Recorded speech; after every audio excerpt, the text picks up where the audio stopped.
pipeline. Can you reveal any exciting innovations in the pipeline?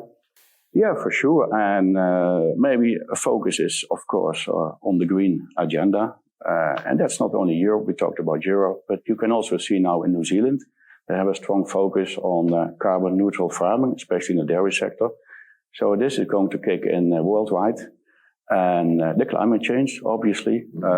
We have experienced an extreme drought in Europe in many countries. Right now, as we speak, we also see it in other places in the world. Actually, if we go back half year, then we have seen New Zealand with an extreme rainfall and the most difficult harvest they ever had in February. Now we see Australia, extreme wet. It looks like Australia, we know Australia from very dry circumstances, but now it's extreme wet. If we then move to South America, to Argentina, Uruguay, there they experience an extreme drought. So the climate change is very important for us, a strong focus. And yeah, we have the need in our sector, also, of course, in our company, to make more robust varieties to ensure that they can cope with the climate extreme changes. And that's not only the dry circumstances, but also the precipitation. The rainfall patterns are changing all the time. So, a couple of examples for dry circumstances are our 4 turf concepts, focusing on the roots. Very important, we have always been talking about what is above the ground, but it's more maybe important what is below the ground. What's the root mass, the depth of the roof, also the efficiency, uptake of nutrients, water usage. Of course, we have seen in France extreme dry circumstances where people are not allowed to irrigate their lawns or wash their cars. So water usage is also an important character. We have to focus on, if we talk forage, we have introduced Vestaloleums, which we call Ryegrass Plus and Top Fescue Plus.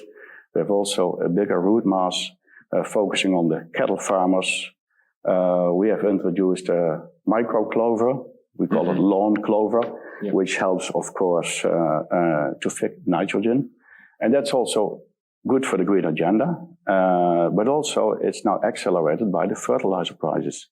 Due to what has happened since the Russian invasion, we have seen, of course, a strong increase of fertilizer prices. Actually, some fertilizer factories are closing even. So, in other words, everything the plant can do gives benefit to the end user. And that's our focus. So we're introducing more legumes. We also have introduced more clovers who have their own nitrogen factory, so to say. And more to come. And then disease resistance, of course, is also a strong focus.